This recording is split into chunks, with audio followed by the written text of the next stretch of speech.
Valve que está en Líbano. Y vamos a ver que están estos monolitos. Vean, este es el tamaño de una persona. Y esta es una piedra completa, monolítica. Una pieza. Una sola pieza. Esto se le atribuye, está en Líbano y se atribuye, está en el templo de Urano, me parece, y se le atribuye a los antiguos romanos. Pero pasa como en muchas construcciones, que hay unas construcciones monolíticas enormes, y sobre esas construcciones monolíticas vemos piedras más pequeñas, vemos como esta parte de aquí, ya las piedras son mucho más pequeñas, ¿no? Pero el sitio original, este tipo de bloques son los bloques más grandes que se han registrado, y todos están arriba de las 1000 toneladas, 1400, 1500, 1600 toneladas, más o menos es lo que pesa cada uno de estos bloques, ¿no? Y que vemos que además en este sitio pues hay un montón, ¿no? Aquí vemos la dimensión de una persona con uno de estos bloques, ¿no? 1500 toneladas. Y además pues que los cortes están bastante bien hechos, ¿sí? Esto es muy impresionante, esto está en China. Rara vez nos muestran imágenes de los monolitos que hay en China o de la tecnología. Aquí igual vemos la ladera y toda esta formación está cortada de manera humana. Vamos a ver cómo aquí hay una línea recta y cómo igual de la ladera están sacando un pedazo monolítico que bueno, es incalculable. Aquí ni siquiera está el pedazo separado de la montaña todavía, ¿no? Pero el peso serían más de 2000 toneladas, ¿no? Es una cosa ultra impresionante. Vean, aquí se ve cómo hicieron el corte abajo. O sea, estaban cortando al lado de la montaña. O sea, esto es un corte en la montaña. Y todo esto es un corte que están haciendo abajo para sostener esta impresionante viga que es, si estuviera separada probablemente sería el monolito más grande. Les digo, son más de 2000 toneladas lo que se calcula, cortado directamente de la ladera. Esto está en China.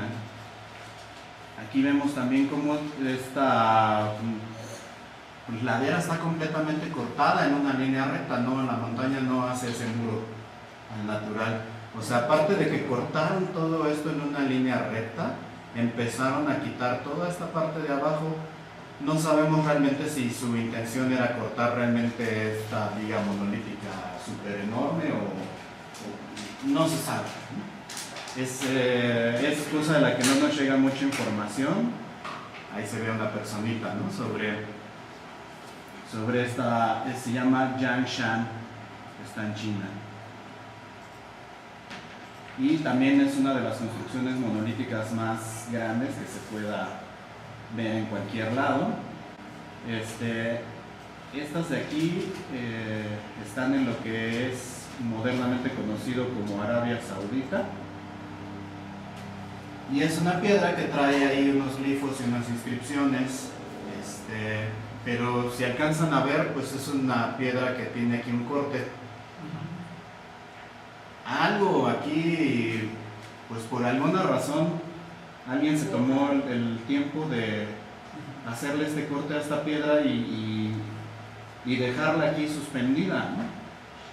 Realmente el tipo de tecnología que se necesita para hacer esto, modernamente podemos hacer esto con unas sierras muy grandes, que se usa una sierra como de 4 a 6 metros, una sierra giratoria, o sea, industrial. Se echa un montón de agua y se toman días para poder cortar un monolito como esto, ¿no? Aquí vemos que está cortado, pues no sé, como si fuera un pedazo de panqueque. Y bueno, hay millones, realmente podríamos pasarnos las 2 horas nada más de aquí a que les muestre monolitos. Hay cosas que se llaman dólmenes, está Stonehenge, bueno, en Egipto hay millones de ejemplos, pero en China, en Líbano, en la India, en todos lados hay unos monolitos súper extra grandes. Vamos a ver aquí, hay un proyecto que se llama Levitated Mass. Esta es una obra artística creada por un artista en la Universidad de Los Ángeles. Entonces a este artista se le ocurrió que en su obra lo que quería era una piedra monolítica. Esta piedrita que quería el artista es la que vemos aquí. Esa piedra pesa 340 toneladas. Pero ¿por qué les pongo este proyecto? Porque esta obra, Levitated Mass, es la única vez que la humanidad ha intentado llevar a cabo mover una masa de ese tamaño, porque normalmente la humanidad moderna no tiene interés para este tipo de cosas. Quiero que aprecien el tamaño de la plataforma que se necesita para mover este monolito. O sea, aquí vemos el tamaño de una camioneta, ¿no? Entonces, esta plataforma fue la que se necesitó para mover. Aquí tenemos este camión, vean la cantidad de ruedas que tiene. Creo que tiene más de 100 ruedas, ¿no? Es una cosa impresionante que se tuvo que construir esto para poder mover esas 340 toneladas. Y ahí está. Perdón, para mí ese capítulo de un artista, ¿qué es exactamente esto? Ahí está tu gran obra de arte. Ni siquiera la esculpió ni nada. O sea, así de, ya movimos la piedra y la pusieron ahí en él para que puedas pasar abajo de ella. Por lo menos da sombra. ¿Sí? Bueno, no tengo audio, se los voy explicando. Aquí vamos a ver cómo el cobre tiene una propiedad especial electromagnética, y aquí tenemos este cilindro de cobre y tenemos, este es un tubo de cobre, este es un magneto muy potente. Entonces los magnetos y el cobre tienen una interacción particular, pero Lightweight pone este cilindro de cobre para que vean cómo gira y cómo hay una especie de energía que va hacia arriba. ¿Ok? Esa energía es la que él acomoda. Aquí vamos a mostrar, en esta parte del video muestra su motor lineal. Entonces tiene un arreglo de los magnetos de forma específica para que creen esa repulsión. Aquí se ve como el cilindro de cobre da vueltas y como hay él lo que llama un río magnético.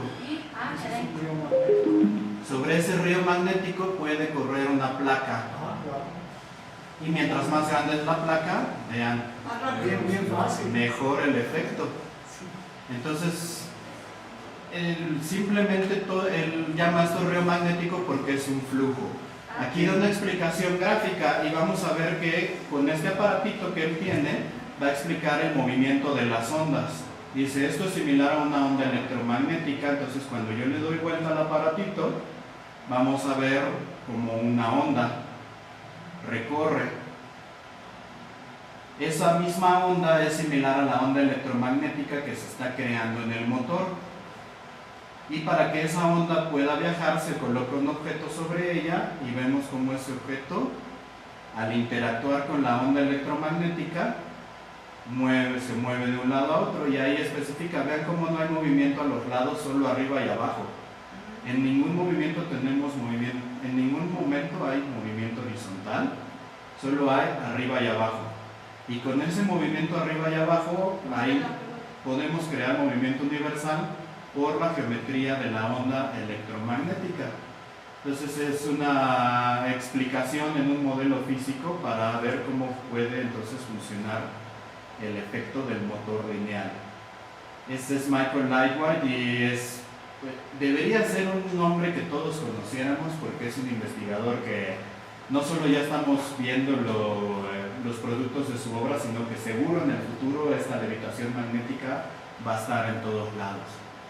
Aquí tenemos imágenes de Ed Leedskalning. Fue hijo de un masón. Aquí vemos una imagen de una rueda que tiene magnetos, es una rueda con ciertos arreglos magnéticos y que él utilizaba para la construcción.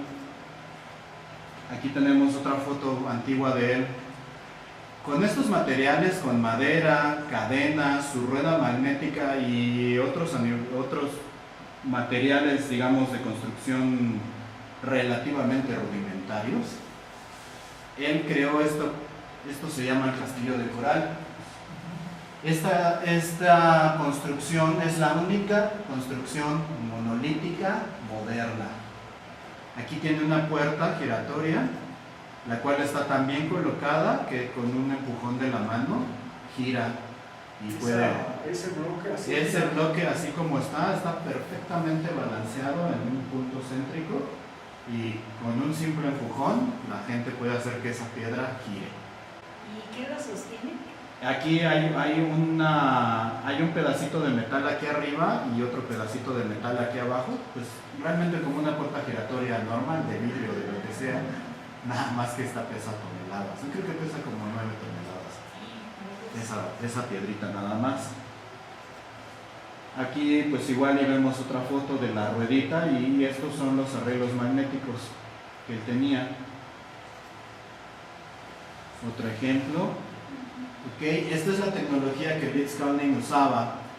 Cuando le preguntaba a la gente, oye, ¿cómo le haces para mover esos bloques monolíticos tú solo? Pues él decía, bueno, aprendí con mi papá es masón y los masones conocemos los secretos del antiguo Egipto. Y pues nadie le ayudó, ¿no? Nunca se contrató a nadie que le ayudara. Cuenta la leyenda que él hizo absolutamente todo. Ahí vemos a Blitzscaling utilizando, pues como ven, utiliza tripiés, cadenas. Son máquinas simples. Ajá, Como hacían todos los antiguos. Ajá, bueno, aquí esta es una herramienta un poco más moderna, pero también es ridículo pensar, pues para que usas cientos de personas para mover un bloque se puedes usar un gato, ¿no? Y el hecho de que pensaran que en la antigüedad no podían crear una pieza tecnológica como esa, ahí se ve el niño empujando la puerta. Bien, la puerta está también balanceada que la pueden mover con un simple Está empujón. poniendo fuerza al niño, pero Es más un fácil. niño. Sí, Igual le gustaba tanto encontrar el punto de balance que como ven las mesas de piedra y muchas cosas ahí son como mecedoras, ¿no? Están súper pesadas, pero uno puede mecerse sobre ellas. Tiene su comedor y sus comodidades. En general, pues también está desarrollado como un lugar turístico, ¿no? No he ido, pero ahí tiene su asiento doble, sus juegos. Vean esa piedra, lo bien que balanceada que está ahí para que se puedan poner a jugar. Como ven, el tipo pues era un conocedor de los pesos, de las técnicas. Y bueno, sobre todo lo que quiero que vean, y les digo, por cuestión de tiempo no me da chance de poner tantos monolitos y tantas cosas, porque hay cosas como Petra, igual y si han visto fotos de Petra, está construido al medio de la montaña y tiene unos cuartos perfectamente rectangulares con unos ángulos rectos así, bien precisos. bien precisos, y son cosas que pues realmente estamos como que un poquillo lejos de emular modernamente. Voy a dar ahorita la conferencia se llama Antigravedad, así que primero pues hablemos de qué es gravedad. Una pequeña reseña, vamos a hablar de Galileo. Galileo descubre cosas, es por algunos considerados padre de la ciencia o de la astronomía. Galileo un día jugando de chamaco en una casa de óptica, en donde se hacen vidrios de distintas formas, se dio cuenta que si ponía un vidrio con otro, de pronto pudo ver algo que estaba a lo lejos, un edificio lejano. De pronto tomó dos vidrios y se dio cuenta que lo veía así súper cerquita, ¿no? Como si estuviera a un lado, y eso llevó a que Galileo construyera su telescopio. Galileo fue de las primeras personas en ver los astros, ¿no? Así cerquita, y eso ayudó mucho a que hubiera distintas teorías con él. Parte de la reseña interesante con Galileo es que con él empieza un debate del heliocentrismo. Supuestamente antes de Galileo la idea era de que la Tierra no se movía y que todo se movía alrededor de la Tierra. Entonces, pues algunos lo toman en general como una idea inamovible, ¿no? Galileo dice, bueno, yo ya observé los planetas y él fue el primero en ver las lunas de Saturno y en ver satélites dándole vuelta a otros cuerpos que no eran la Tierra, ¿no? Entonces, bajo el esquema tradicional se supone que todo daba vueltas alrededor de la Tierra, y Galileo dice, no es así. Es más, como que los objetos masivos van a jalar unos a otros, y él propone esta teoría que ahora es conocida como el heliocentrismo, y esto provocó un problema con la iglesia. ¿Un problema con él? Sí, un problema con él, porque la iglesia no era problema. Pero la iglesia dijo, no, tus ideas no están acorde con lo que nosotros vemos en el mundo, nuestra visión de mundo, así que pues tienes que publicar que no estás seguro, que no sé qué. Le hicieron que cambiara todo su trabajo, volvió ahí a publicar algunas cosas y tuvo arresto domiciliario desde su madurez hasta el final de su vida. Lo dejaron ahí guardado, no les gustaron sus ideas. Ahorita un poco más adelante en la plática les voy a comentar por qué me parece ridículo que haya una discusión de que el Sol sea el centro o la Tierra sea el centro. Sí, pero bueno, vamos en contexto, ¿no? Esa fue la discusión de la época. A Galileo le trajo muchos problemas, pero lo que nos importa aquí, aparte de estas reseñas culturales de Galileo, es que Galileo descubrió un par de cosas. Según la física aristotélica, que era la buena durante muchos siglos, Aristóteles decía que si yo dejo caer un objeto más grande que otro, el objeto grande va a caer más rápido al piso, porque tiene más masa. Sí. Entonces, Galileo se le ocurre hacer la prueba científica, ¿no? También esto es muy interesante porque vemos que en la ciencia siempre se han dicho cosas y después ha llegado alguien que dice, oye, ya hice el experimento y ¿qué crees que no sale, no? Entonces, muchas cosas que se han creído que son científicas, luego resulta que no eran exactamente como se pensaban. Entonces, la ciencia no puede ser absoluta, solo son teorías, ¿no?, que tenemos los humanos de alguien dice que esto pasa por esto y así. Galileo comprobó entonces que los cuerpos todos caen con la misma velocidad, y otra cosa súper importante, que esa velocidad no es constante. Había la creencia de que si un cuerpo lo dejo caer, va a caer siempre a la misma velocidad, pero Galileo se dio cuenta que cuando lo dejo caer lleva una velocidad y mientras sigue cayendo va tomando velocidad. Como si yo me aviento ahora sí que en una bajadita de mi bici, al principio voy así medio rápido, pero si ya llevo un rato voy a sentir este efecto que se llama aceleración, que también para muchos es una cosa mística, ¿no? Así de ching, ¿de dónde viene ese empuje extra? Porque estás avanzando, ¿no? Y como que sí tiene una lógica decir, pues bueno, tu fuerza es tu masa y tu velocidad, pero ¿por qué mientras más avanzas estás pues tomando más fuerza? Esa aceleración de hecho es algo que todavía sigue siendo más o menos un enigma.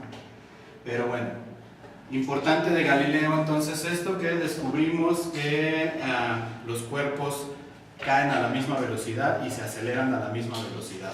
Está este efecto de atracción de la Tierra, que por supuesto ya había visto Aristóteles y Galileo estuvo experimentando con él.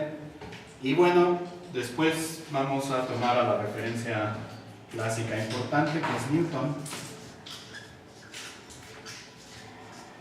Vamos entonces a ver que Newton define con sus matemáticas que la fuerza de atracción entre los objetos va a ser una constante gravitacional por la masa del objeto 1 multiplicado por la masa del objeto 2 dividido sobre su distancia r al cuadrado.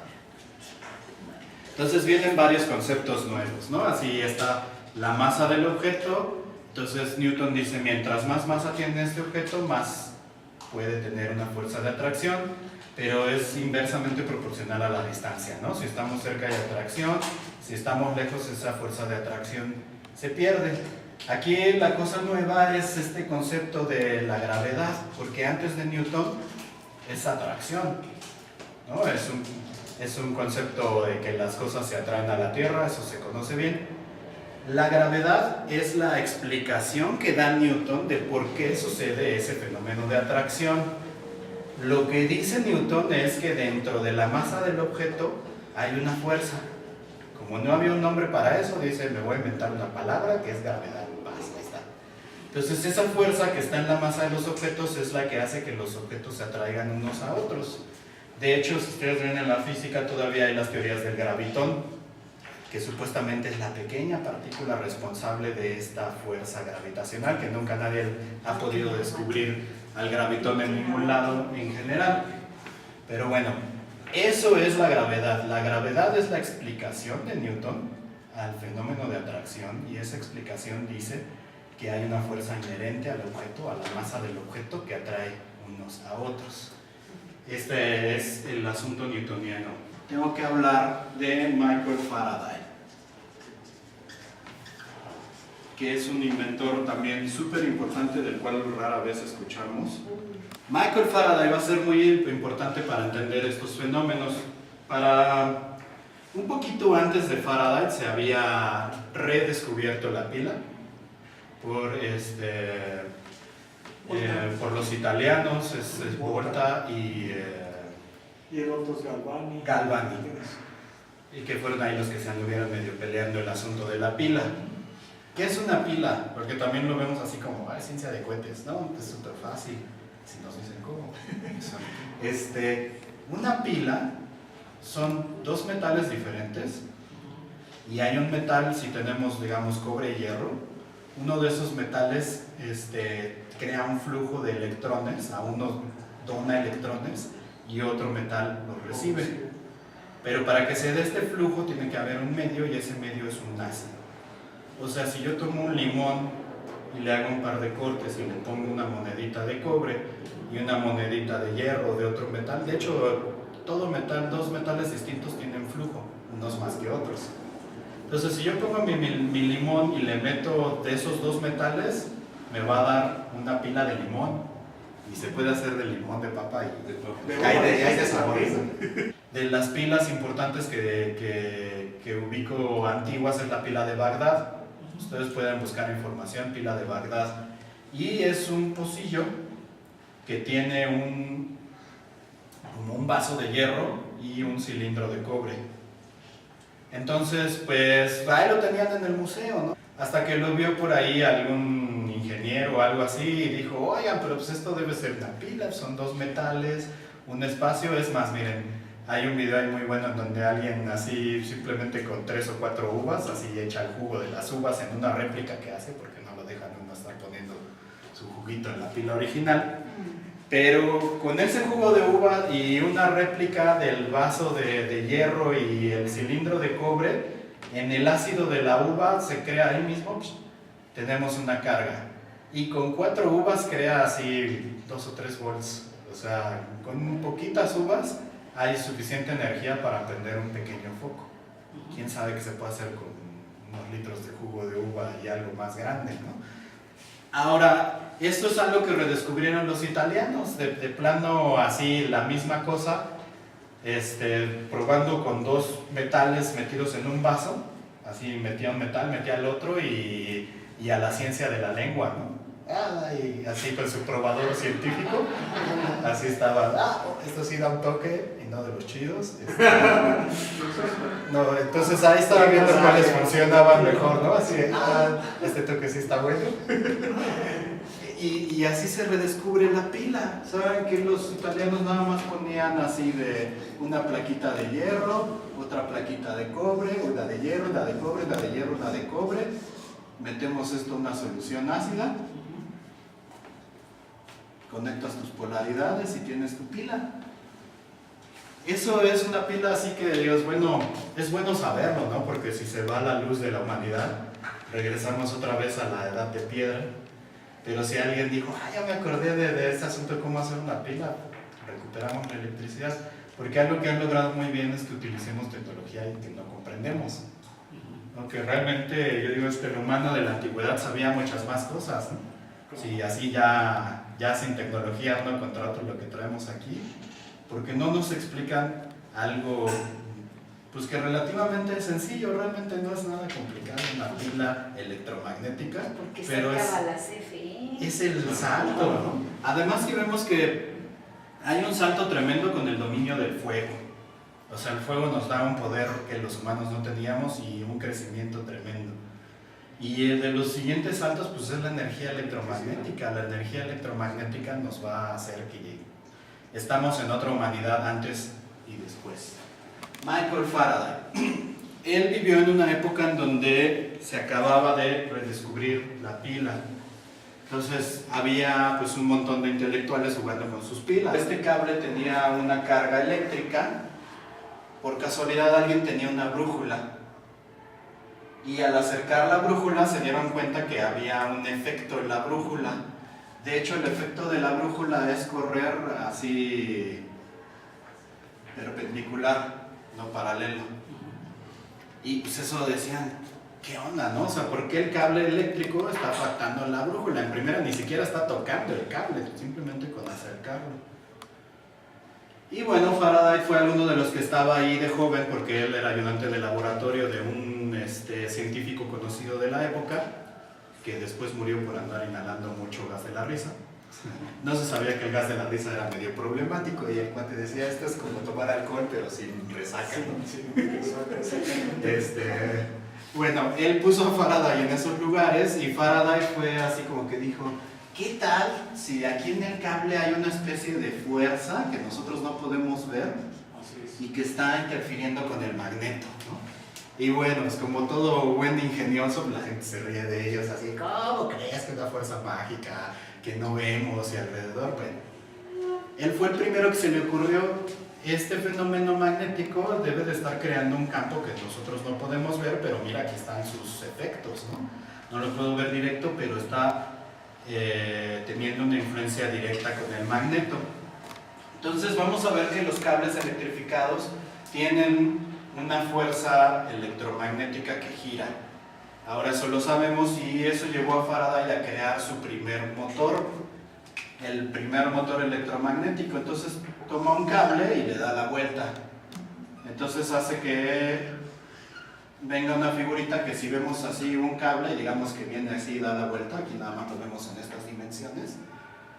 Una parte del cable tiene una fuerza electromagnética hacia un lado y otra tiene una fuerza electromagnética a otro lado, y si yo los pongo en medio de unos imanes grandes, estos imanes van de norte a sur, tienen estas fuerzas electromagnéticas así, y aquí él ve que a veces cuando las líneas van en direcciones encontradas se atraen y cuando van en la misma dirección se repelen, y esto hace, ¿no?, que esta cosa se atraiga así y esta se atraiga así y empiezan a girar. En el anillo que se usa hay una parte neutral. En esa parte neutral las polaridades cambian y hace que siga toda la vuelta. No voy a profundizar demasiado, la idea aquí es ver que estas fuerzas electromagnéticas que pasan en la electricidad, que aquí no le llamaban electromagnetismo, la electricidad era una cosa y el magnetismo era otra, pero él está descubriendo, mira, esta fuerza eléctrica tiene un impacto, una convivencia directa con el movimiento en los imanes. Entonces es Faraday el que crea el primer motor electromagnético. Y él es el primero en decir que la electricidad y el magnetismo deben ser partes del mismo fenómeno. Eso es súper importante. Después vamos a hablar de un amigo de Faraday, un científico escocés que se llama James Maxwell. Maxwell conoció a Faraday, como ven se llevaban unos años de diferencia. Faraday fue maestro de Maxwell y Faraday o Maxwell absorbe todo el conocimiento que Faraday tiene, pero como Maxwell es matemático y tiene un nivel matemático bastante bueno, él es el que crea las que ahora son conocidas como las ecuaciones de Maxwell. Son las ecuaciones que unifican el magnetismo y la electricidad. Para no hacerles el cuento largo, Maxwell notó que los magnetos también crean una vibración específica. Y al medir la velocidad de la vibración de un magneto, dieron con la velocidad de la luz. O sea que los magnetos se mueven en esa vibración a la misma velocidad que la luz. Entonces aquí Maxwell no solo une magnetos y electricidad, sino que dice el magnetismo, la electricidad y la luz son fenómenos, son caras de un mismo fenómeno que ahora llamamos ondas electromagnéticas. Y ahora sabemos, bajo las teorías de Maxwell, que la luz es una onda electromagnética. Regresamos un poco. Esto era importante de verlo porque aquí tenemos los descubrimientos de la electricidad y el magnetismo todo en uno. Ahora, otra referencia que quiero dar también, que fue más o menos de la época de Maxwell y que es un problema para Newton, es cuando empezaron a ver el universo y hay una cosa que se llama efecto Doppler. Cuando sacan las fotomultas, usan un aparatito que mide el efecto Doppler. Entonces, si yo tengo aquí mi medidor y viene un coche, por ejemplo, este coche viene emitiendo vibración de sonido, porque son ruidosos los coches, ¿no? Pero como están más o menos lejos, vamos a ver que las ondas de sonido cortas no viajan mucho y las ondas largas viajan más lejos. Esto es grave y esto es agudo. Entonces un sonido grave lleva más lejos, por eso cuando los vecinos tienen fiestas nada más oye el bajo, porque el grave viaja y el agudo se queda. Entonces el efecto Doppler es medir así, de cuando esto está lejos es grave, cuando esto está así súper cerca lo que oímos es agudo y cuando se vuelve a alejar crea un sonido grave. En la práctica todos hemos escuchado el efecto Doppler, es así de grave, agudo, es como... O sea, sube la frecuencia cuando está así pasando muy cerca y baja cuando está lejos. ¿Cómo aplican el efecto Doppler a las mediciones del espacio? Bueno, las ondas, en vez de sonido, vamos a usar ondas electromagnéticas de luz. La luz corta emite azul, ultravioleta ya no lo podemos ver, y la luz larga es roja o infrarroja ya no la podemos ver, ¿no? Entonces, en general van de azul a rojo. ¿Qué quiere decir? Que nosotros podemos tomar el efecto Doppler y saber si ese planeta se acerca, se aleja o qué onda con el planeta. ¿Qué pasó? Que cuando abrieron su máquina de medición del efecto Doppler al universo, todo estaba en rojo. ¿Qué quiere decir que todo está en rojo? Que el universo se expande. Esto pues es así una patada en el cerebro y es algo que todavía, por eso se están inventando la materia oscura y varios debrayes que tienen ahí porque no se pueden, todavía no se explica. Porque dice Newton que pues, si tienes objetos y todos se acercan unos con otros, eventualmente deberíamos tener más bien un muégano, o más bien las cosas deberían estarse acercando, pero no hay una explicación de por qué se alejan. ¿Por qué todo se está alejando una de otro? Por eso es que les digo que están metiendo la materia oscura y que la materia oscura presiona. Es un asunto, ahorita vamos a la parte más filosófica. Pero entendemos que el universo está en expansión, que se comprueba con el efecto Doppler y que es algo que no se podía entender con la física de Newton. Después viene Einstein. Viene Einstein y entonces Einstein es un cuate que está clavadísimo con la luz y qué es la luz y cómo funciona la luz, etcétera, etcétera. Con Einstein él lo que hace es una teoría en donde la gran revolución de Einstein es que la nueva constante es la luz, porque se descubre que la luz no va nunca más rápido, nunca más lento, siempre va a la misma velocidad, ¿no? 300.000 kilómetros por segundo. Siempre va la luz a la misma velocidad y nunca gana aceleración. ¿Qué quiere decir esto? Si yo me subo a un coche y aviento una pelota hacia adelante, esa pelota no solo va a tener el impulso como si la aventara parado en la tierra, sino que como voy arriba de un coche, ese coche le va a dar aceleración y la pelota va a caer más duro. Eso no sucede con la luz. Si yo tengo un coche y ese coche trae la luz prendida, la luz siempre va a la misma velocidad independientemente que el coche vaya a la velocidad que vaya. Es un fenómeno que no pasa con nada más que con la luz. Todas las demás cosas se aceleran, pero la luz es una constante. Einstein se dio cuenta que había problemas y planteamientos en los cuales no podíamos estar de acuerdo en un problema simple, ¿cuánto avanza un objeto? Ejemplo, vamos a ver si tenemos aquí un balón estático y ponemos aquí una mesa de ping pong y tenemos aquí un jugador, otro jugador y este jugador hace un tiro. Entonces decimos, esta pelota de ping pong avanzó, digamos, 3 metros por segundo. Por poner un ejemplo. Ok, si tenemos todos nuestros instrumentos de medición adentro del vagón, nos va a dar, ok, tu pelota avanzó 3 metros, sin problema.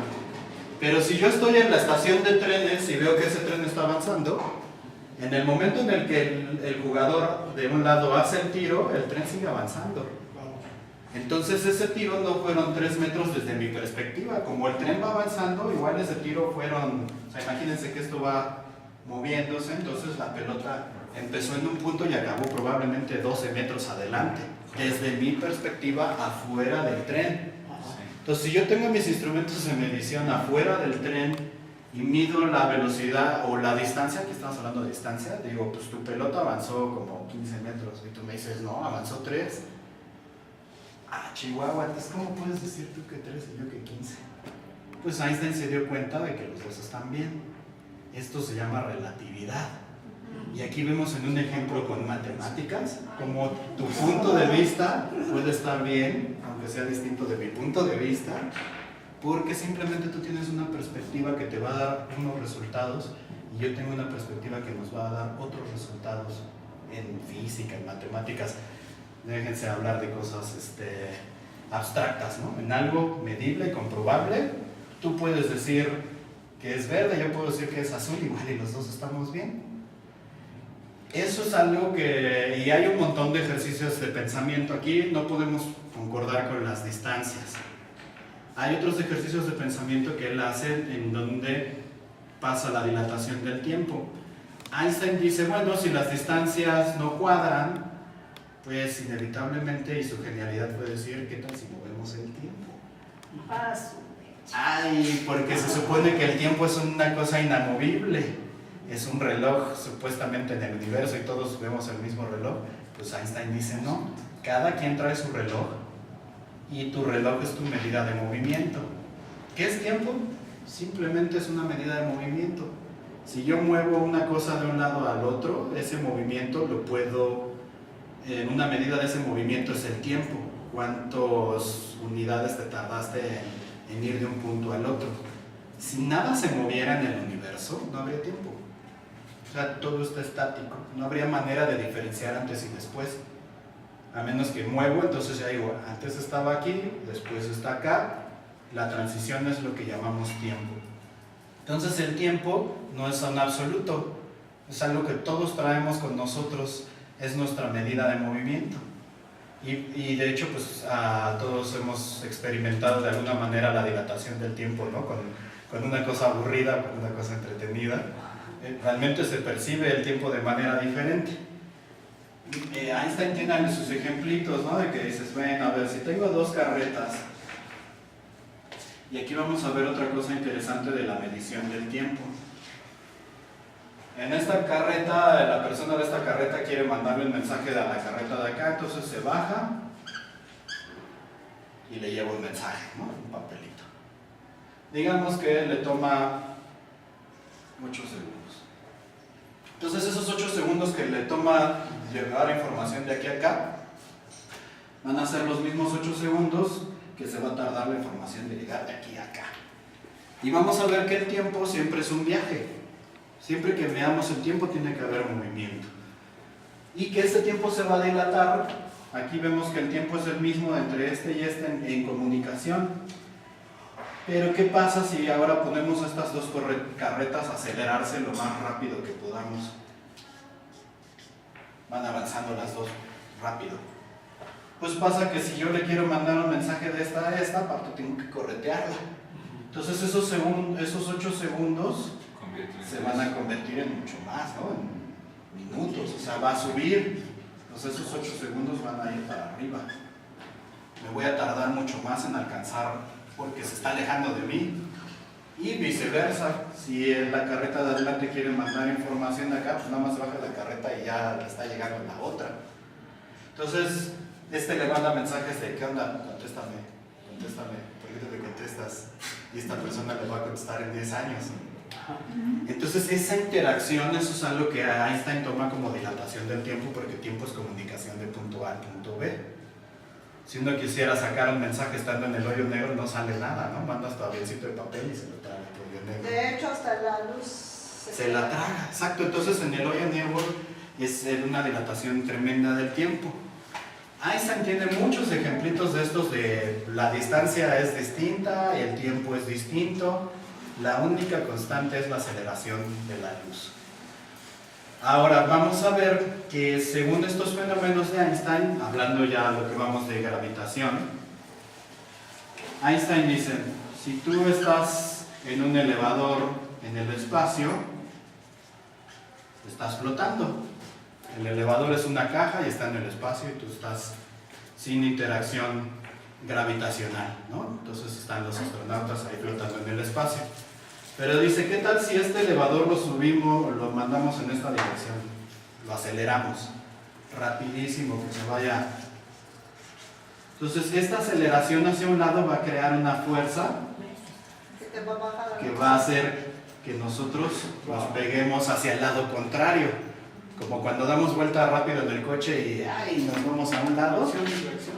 Así es, entonces Einstein dice, mira, si yo acelero algo, es exactamente lo mismo que lo que tú llamas gravedad. Nada más que Einstein dice, pues ¿cuál gravedad? Acordémonos que gravedad es algo mágico que viene del objeto y que jala, ¿no? Y Einstein dice, gravedad no hay, solo hay movimiento y aceleración y eso provoca que un objeto se atraiga con otro. Entonces esto es la verdadera relatividad, es decir, la atracción de los objetos son provocadas por la deformación que crea la masa del objeto en lo que él llamó espacio-tiempo, que es un medio. Y ahorita voy a profundizar un poco más con eso. Así es, entonces para Einstein realmente ya la gravedad no existe. Y Einstein además pues está ya comprobado que hay cosas como la órbita de Mercurio y varias cosas que no se podían resolver con Newton y que con Einstein están perfectamente bien. Y es un salto dimensional. Aquí viene algo que se llama matemática no euclidiana. Newton basa sus cosas, Euclides hace sus leyes de matemáticas y todas funcionan para 2D, ¿no? Como de si tienes una paralela nunca se van a tocar, ¿no? Claro, pero eso funciona en 2 dimensiones. Porque si empezamos a curvar la superficie, esas paralelas se pueden separar, encontrar. Es como el teorema de Pitágoras igual, ¿no? O sea, que dice, el cuadrado de tus catetos es igual al cuadrado de tu hipotenusa. Así es, ¿no? Esta cosita de aquí van a ser igual que estas de acá. Eso funciona en 2D. Pero si yo me tatúo esta propiedad de la panza y me pongo a comer y me pongo gordo, pues entonces ya va a ser que sea otra cosa en tercera dimensión y ya no van a salir las ecuaciones. Porque entonces esto va a hacer que la superficie crezca y voy a necesitar lo que llamamos matemática no euclidiana, supradimensional. Einstein nota que Newton trabaja en una tercera dimensión así de cuadrados, ¿no? Entonces mide así tercera dimensión y funciona para casi todo. Pero el asunto es que Einstein dice, no, esa tercera dimensión no son bloques fijos, es como si estuvieras en agua, que puedo hacerle así, y ese bloque así se va a deformar, ¿no? Si estoy en la alberca y muevo así el agua, entonces en vez de ser un bloque fijo, el agua se va a mover y se va a retorcer, y puedo hacer que haya un remolino de agua y que un punto conviva con otro. Esto es lo que Einstein llama espacio-tiempo, es un medio. El medio que normalmente vemos más sencillo es el aire, ¿no? O sea, yo puedo hacer mi experimento de telequinesis, de poner una hoja de papel y soplarla y decir, la moví sin tocarla. Bueno, no, igual no voy a impresionar a mucha gente, pero ¿cómo le hice? Pues no la toqué yo, pero estoy usando el medio que es aire, y el aire es sólido. Y ese medio puede impactar. Si un avión pasa muy rápido, igual nos rompe los vidrios. Y ni siquiera los tocó, ¿verdad? Pero la fuerza del avión impacta la atmósfera de tal manera que crean unas ondas y esas ondas golpean, mueven, tienen una fuerza impresionante. Puedo yo hacer levitar mi hojita de papel si pongo mi ventilador hacia arriba. Y yo así, prendo mi ventilador y digo, mira, va hacia arriba, ¿no? Igual no es muy impresionante. Hay humanos los que practican paracaidistas que igual están levitando en esos ventiladores enormes, ¿no? Pero filosóficamente es levitación. Como toda la levitación funciona, al cual yo voy a transformar ese medio, que en este caso es el aire, con un ventilador, hago que ese medio se deforme de tal manera que siempre hay una fuerza que vaya hacia la dirección que yo quiero. Ajá, como en un barco, igual tiene una hélice, ahí es en agua, ¿no? Entonces el agua entra en una posición de la hélice va cortando el agua de manera que succiona a un lado y que crea tracción y repulsión. Eso nos lleva al movimiento. Aquí doy un ejemplo con el aire porque es un medio que estamos más cercano. Pero hay levitación, por ejemplo, con sonido. El sonido también se mueve en la atmósfera, en el aire. Y cuando hay un sonido es una onda de rarefacción, de compresión y rarefacción. Una bocina lo único que hace es olas, ¿no? Es como si yo me pongo a hacer olas en la alberca y vaya haciendo así. La bocina igual golpea el aire, golpea el medio y esas ondas graves y agudas impactan. Escuchamos la música, pero vean, no me dio tiempo de traer más videos, pero ven videos de levitación acústica. Hay gente que pone así su amplificador de panza arriba y pues prende la música y está, o bueno, no música, realmente la música no serviría porque necesitamos una frecuencia constante. Entonces, esta frecuencia puede hacer que las cosas, realmente en una bocina puede hacer que algo se mueva. De hecho, si ustedes ponen algo sobre la bocina, algo se mueve. Pero han descubierto que si le ponen aquí una base, estas ondas así rebotan, se regresan y se van creando espacios aquí en los cuales hay nodos. O sea, una onda sube, una baja. Pero estos puntos son los nodos. No se mueven. Ahí están, son ceros. Son ceros. Y en ese punto es en donde pueden levitar agua. Normalmente ahí los científicos ponen así su bocina y ponen así gotitas de agua. Y podemos ver las gotas de agua levitando sobre este esquema. Y eso es levitación acústica.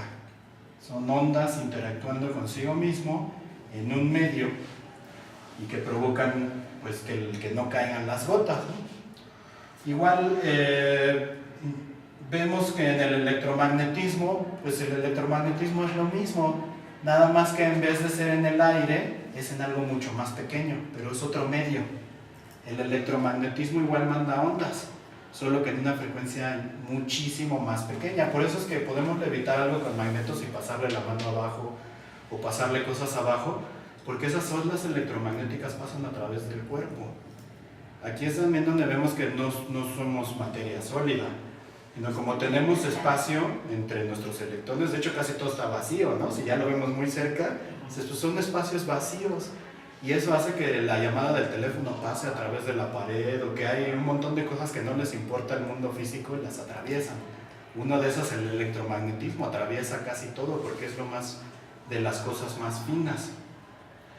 Y como vemos, los arreglos de los imanes con los conductores, con los superconductores sobre todo, tienen un efecto tremendo.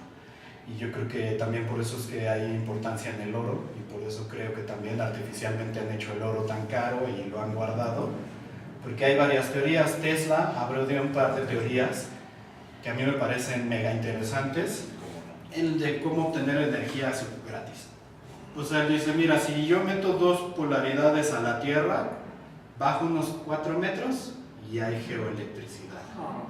Y puedo prender un foco así de la Tierra, nada más de bajar tus cables a la Tierra. Y también Tesla descubrió otro efecto en el cual si tienes una bola de cobre y la pones en un punto alto, creo que son a partir de 16 metros arriba, hay un punto en la ionosfera en la cual el cobre puede empezar a recibir la energía electromagnética de la atmósfera, de una parte de la atmósfera, de la ionosfera. Esto es tan real que ahora hay unos aparatitos que se llaman ARC, que es el rayo de la muerte de Tesla, con los que impactan, o sea, toman el electromagnetismo del aire, y lo dirigen a un rayo y con eso pueden crear terremotos, tormentas, un montón de cosas. No sé si habían escuchado del ARP, pero es una máquina, es un arma que cambia el clima y que algunos creen que fue un ataque a Fukushima. Hay documentales de eso, ¿no? Pero aparte de la maldad para la que usan esas técnicas, o sea, dices, en vez de andar provocando estas cosas, podríamos resolver los problemas de energía del mundo. Entonces, bueno, quiero poner todo esto en conjunto para decir, se me hace muy probable, una, que tenían herramientas mucho más avanzadas de las que les damos crédito a nuestros antepasados en el mundo, porque aquí sí, en todos lados hay piedras enormes y construcciones irreplicables con nuestra tecnología. Es muy probable que tuvieran pilas y que usaran energía eléctrica.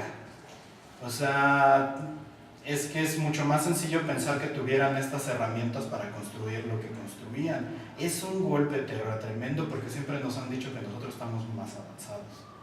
Y entonces es aceptar la realidad de que creen que los avanzados eran hace mucho. Nosotros nada más somos los arrogantes que decimos, estoy más avanzado que tú, pero no puedo ni hacer lo que tú hiciste, ¿no? O sea, no podríamos replicar N cosas, y nada más porque no solo es la tecnología, es la alineación, la arqueoastronomía, el arte, bueno, son mil cosas, ¿no? Pero yo digo, muy probablemente había energía electromagnética antes. Yo soy de la idea de quitar la idea de gravedad, ¿no? Por eso se llama esto antigravedad. No solo es levitar, sino decir, olvidémonos de la gravedad. Porque la gravedad es una idea que nos dice que hay una fuerza de atracción en el objeto, y yo digo, no. Mi reflexión personal es movimiento. Todo movimiento crea atracción y repulsión. Si yo muevo esto así, se está repeliendo de mí en el momento en el que la distancia entre nosotros aumenta, es repulsión, y está creando atracción a la silla de allá. Todo, si se mueve hacia allá, se está atrayendo a toda la mitad del mundo, se está atrayendo, y la otra mitad del mundo se está alejando. Todo lo que se mueve crea atracción y repulsión. Ahora, hablar de gravedad nos enseña nada más como a ver la atracción, a decir, mira, el fenómeno de atracción existe, pero ¿la repulsión qué? ¿Cuánto pesa tu globo? Sí. ¿Cuánto pesa algo que va hacia arriba? Eso se da en una si yo aviento eso así, en el momento en el que va arriba, dime cuánto pesa. Pues tiene que ser antipeso, ¿no? O sea, si peso es la fuerza con la que mi masa se atrae hacia abajo, si yo inflo mi globo, a ver, dime cuánto pesa mi globo. Tendríamos que crear un concepto de antigravedad, o simplemente lo que digo es, olvidemos de la gravedad, digamos, hay atracción y repulsión. Y en la Tierra así vemos como, por ejemplo, los gases más calientes suben, y no todo baja, hay cosas que suben y hay cosas que se mantienen, ni bajan ni suben, están en un punto. Entonces, no me gusta tanto el concepto de gravedad porque nos hace pensar solo en la mitad del fenómeno, que es la atracción, cuando hay atracción, repulsión y puntos neutros. ¿Ok? Bueno, para terminar esta plática quería solo darles una experiencia científica que normalmente no tenemos. Un poquito de ahí, eso, mijo. Un poquito de ciencia. Aquí tenemos un tubo de cobre. El cobre es un material súper útil porque, aparte de que es un excelente conductor, y aquí hay varios conductores que nos van a servir, son conductores que no tienen efectos con el magnetismo. Aquí tengo unos imanes de neodimo, son imanes muy fuertes, no se pegan al cobre. Okay. Hay diferentes propiedades en los metales de interacción en estos pequeños movimientos que varían exactamente. El por qué no te lo puedo decir, no soy físico, pero el cobre es de los pocos metales que no tiene, pareciera que no hubiera influencia entre este y este. Ni el cobre, ni el oro. Ni el oro, por ni eso. La plata tampoco. Y curiosamente son conductores muy buenos. O sea, dices, para electricidad, rapidísimo la conduce, pero ¿por qué no conduce el magnetismo? Vamos a ver que sí hay una interacción magnética, pero no es la típica que vemos de que se peguen. Ok. Quiero que vean este efecto. A ver, aquí tengo una moneda. Aquí está, esta moneda se pega rapidísimo al magneto. Si dejo caer la moneda por el tubo, identifiquen cuánto se tarda en caer. instantáneo, ¿no? O sea, vamos a hacerlo otra vez.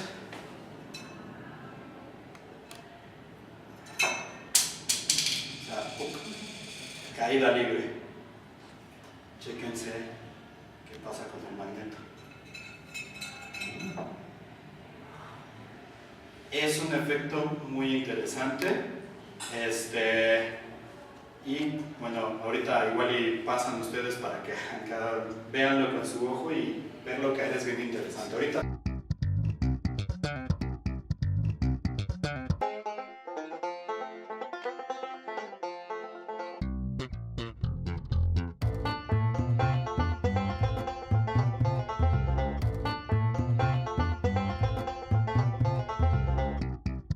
Hay un campo, y este campo es el mismo que vimos entre los magnetos girándose y el cobre.